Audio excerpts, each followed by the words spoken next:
Hello and good afternoon, everyone. Thank you for tuning in with us today. Today is a very special episode of our,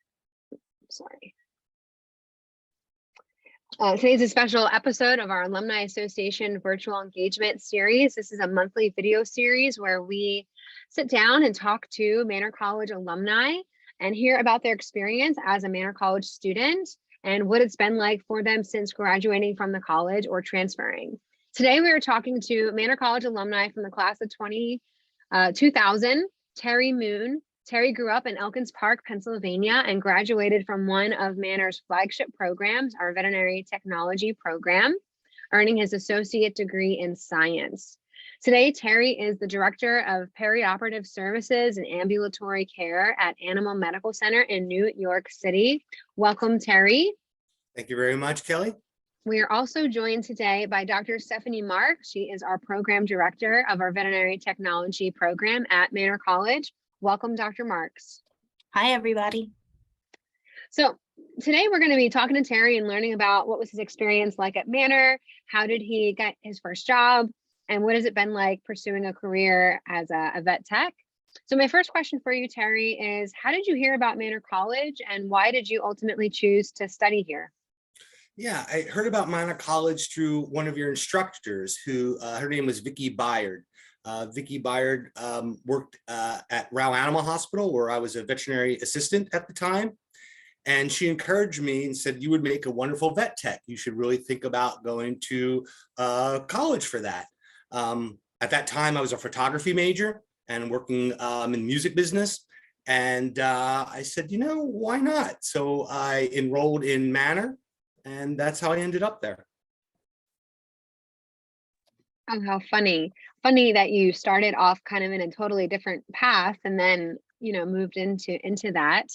What was your Manor experience like? And were you involved in things and kind of describe what was it like being a student?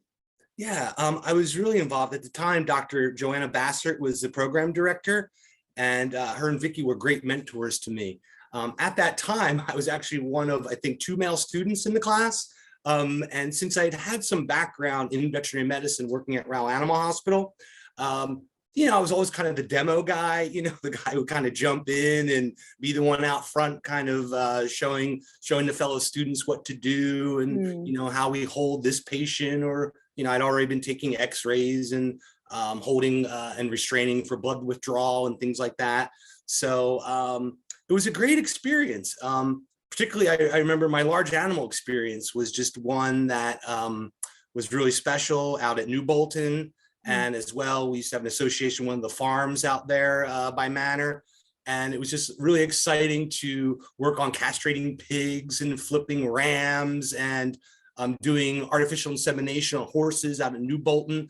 So I had a lot of really neat experiences and actually almost ended up at New Bolton. But I ended up getting an internship at the Animal Medical Center in New York and ended up there.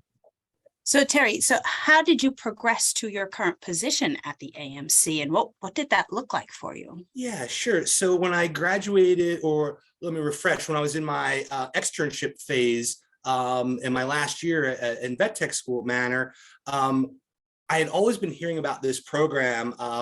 In Vet Tech magazine, they would always have the alumni class of the Animal Medical Center.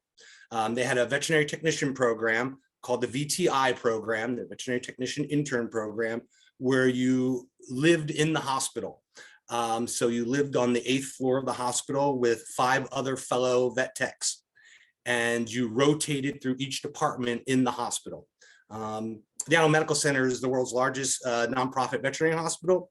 We see over 60,000 patients a year, 3,000 to 4,000 surgical.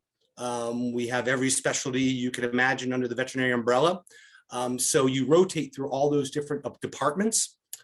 And when I completed my 1-year program, I then helped develop something called the Surgical Service Coordinator, which was basically like the right-hand person for the surgical staff, for the surgeons. That was the first time that had been done in our hospital. So I was the first kind of a veterinary technician to be paired up with a doctor and work specifically for that doctor. Wow, that is so impressive, but yet also just really, I think, forward thinking to have like the vets, vet techs live in the hospital. And what was that like? Very immersive. Like, what was that like? And how do you feel like Manor prepared you for this kind of really interesting position? Yeah, I think the adjustment too was just, moving to New York City, certainly. Mm, I think, in fact, in my interview for the vet tech program, that's some of the interview questions that they ask. How do you feel about coming to an environment which is multicultural, a lot of different types of personalities in New York? hmm And, how do you feel about living with 5 complete strangers?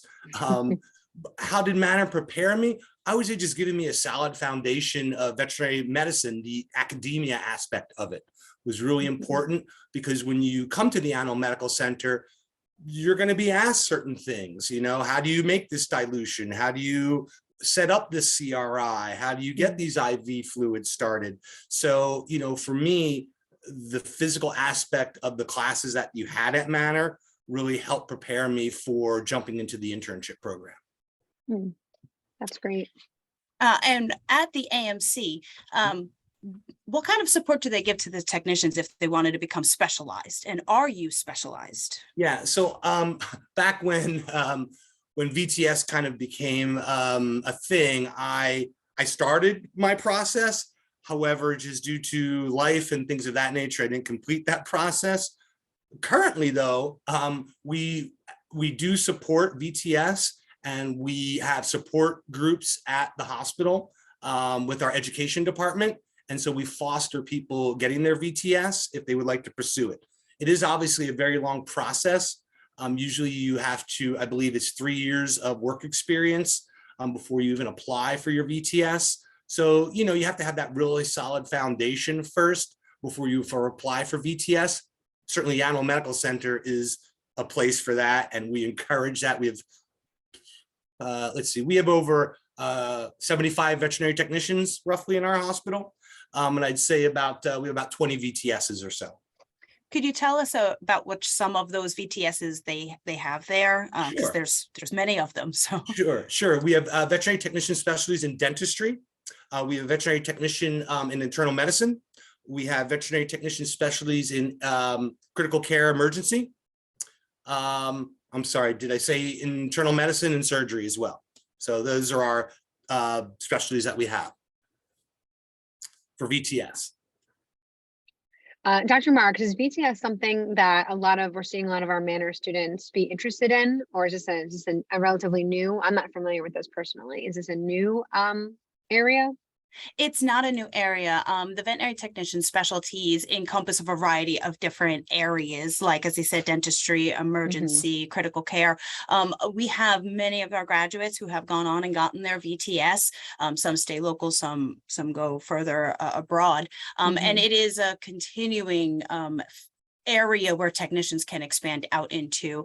And it's definitely an area I encourage them to explore, but not everybody chooses to do that. You got to find the right niche for yourself first before you really dedicate yourself to that kind of area. That's great. Terry, can you tell us a little bit about, you graduated from Manor 22 years ago, that, not to put that out there for you, but just how have you seen the vet tech industry change, evolve over those 22 years? And what are some things that you've noticed? Yeah, I would say the largest thing that I've noticed certainly is how veterinary medicine has become big business. Let's face it, we have a lot of corporations who own many veterinary practices now.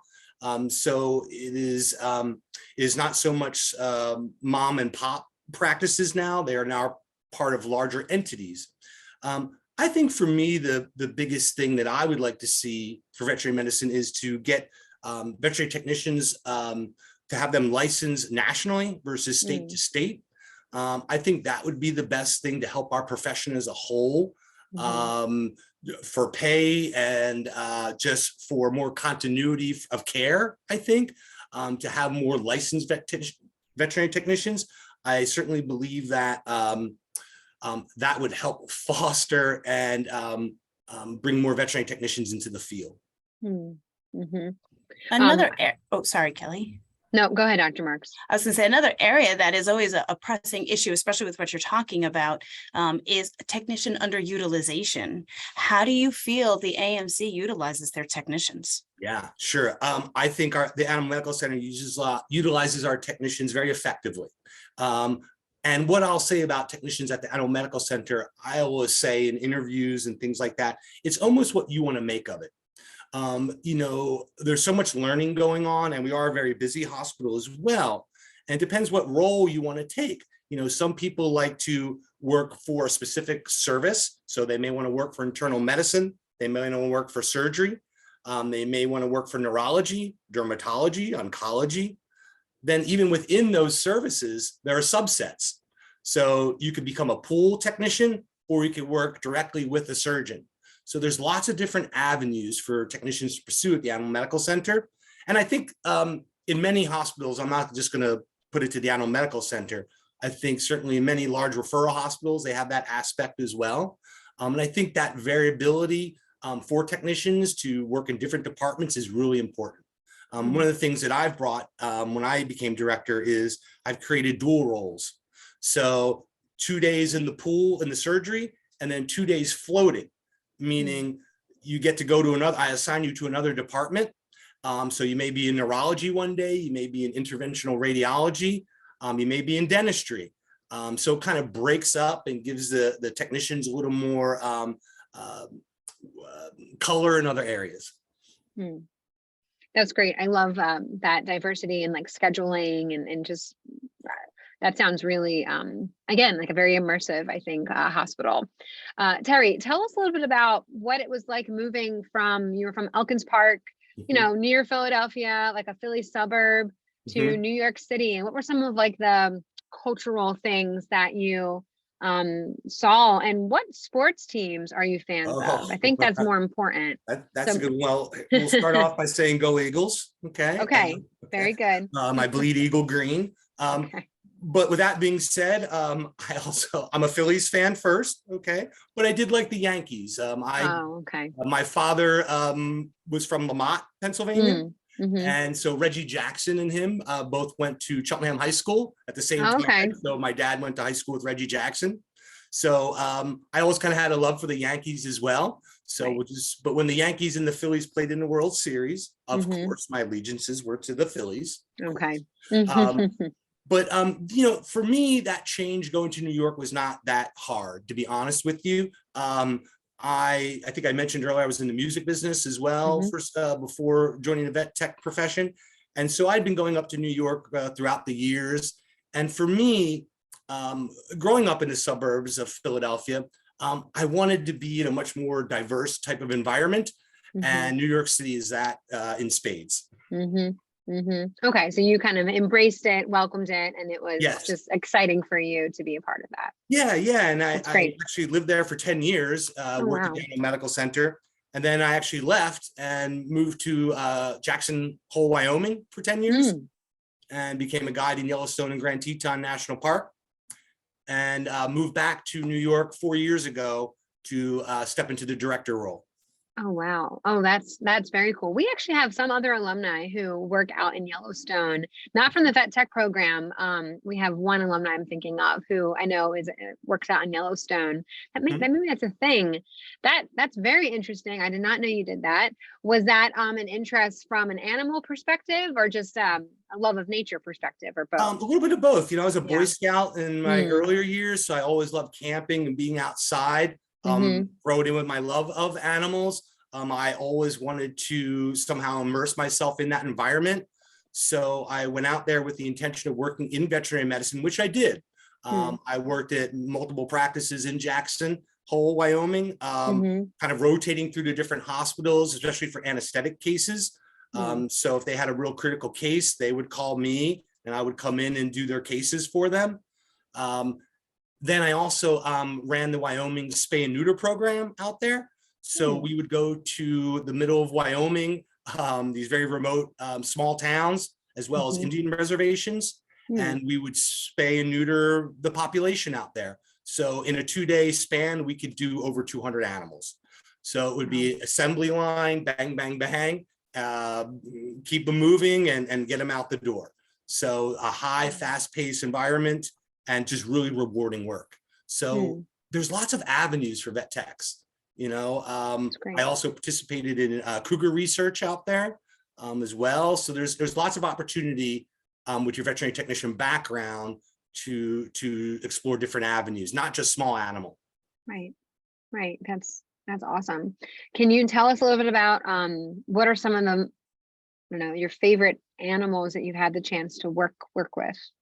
Sure. Yeah. I've also been very lucky because I worked at the Bronx Zoo as well. So I used to do cases out there a few years ago. And now actually they come to us quite often. They bring animals into the Animal Medical Center, but I've worked on everything pretty much, lions, tigers, and bears, you name it. I've intubated everything from walruses to tigers to antelope. I've done fish anesthesia, reptilian anesthesia. You kind of name it, I've done it. I've been very lucky. So to follow up to that, which I don't know that we're going to be able to hold a candle to that, but what was your favorite memory while you were in the program here at Manor? Ooh, my favorite memory, I would have to say, probably say working with the goats, the ram goats, and the horses actually in large animal. Like I said earlier, I almost went out to New Bolton to work. I participated in artificial insemination when I was out the barns there. And that was quite an experience. I don't know if anyone's ever participated in AI with equines, but it's quite an experience. So a lot of kind of going on. The horses are kind of fired up. But, flipping of the rams, handling rams and how you flip them, putting your hand in their mouth and doing the flip. The little piglets, castrating the piglets, you never forget that piglet sound with them kind of squealing. So those are the things that kind of jump out about my experience. I really enjoyed that large animal aspect of it. And I think it also prepared me for wanting to kind of explore other avenues, possibly out in Wyoming and Yellowstone. Wow. Well, that's great. I think I could listen to you and tell stories about flipping rams and castrating piglets all day. Terry, as we wrap up here, what is some kind of advice that you would share? I know, you work with a lot of young in their career vet techs. What kind of advice would you share to our students who are in a program, our second year students it's a hard program, but it's so rewarding. What would you say to them to encourage them and help them kind of start their careers out? Yeah, sure. As you're getting your feet wet in your career, I certainly think, finding the avenue that suits you. And I don't want you to be pigeonholed by that. There's, as I said earlier, there's so much opportunity within veterinary medicine. Just because you may start out working in a small general practice to get your feet wet doesn't mean you can't go to that next level of advanced veterinary medicine. And that's the reverse as well. Especially somewhere like the Animal Medical Center where we foster, we're a teaching hospital. We set our students up with a preceptor. So you actually shadow a technician for 3 months before we even turn you loose into the general population in the hospital. We want you to succeed. I want you to succeed, and so fostering and mentoring is very, very important to me. I have some great mentors and fosters. As I mentioned earlier, Dr. Bassert, Vicki Byard were just wonderful. And so I would say, find out what your passion is, but then you can take different varying degrees of that. Kind of get your feet wet, and it can be in general practice, it can be in advanced veterinary medicine, and you can always go back and forth. That's great. Yeah, it sounds like there's so many opportunities, a lot that I didn't even quite realize in veterinary medicine, which is really just really nice to know. Yeah. Terry, thank you so much for talking to us today. It's been so just delightful to hear your stories and kind of how your career has shifted, but yet kind of full circle came back to the Animal Medical Center, which is really cool to see. Dr. Marks, any last thing that you want to share with Terry? I just thank you for coming on and sharing your wealth of knowledge and really showing our students how far you can take things. Yeah, you're welcome. And I just like to say to the students, this veterinary technician program that I participated in, it's still existing at the Animal Medical Center. So we have housing for you. We take 5 or 6 people into this program and you rotate through the department and we foster that. So if anyone is interested, please contact me, reach out. And I'd love to give anybody a tour of the hospital as well, anytime. That's great. Yeah, we'll have to definitely make sure we connect the dots there. Well, thank you all so much for joining us today. And we look forward to seeing you all next month for another episode of our virtual alumni engagement series. Take care. Bye, everybody. Take care.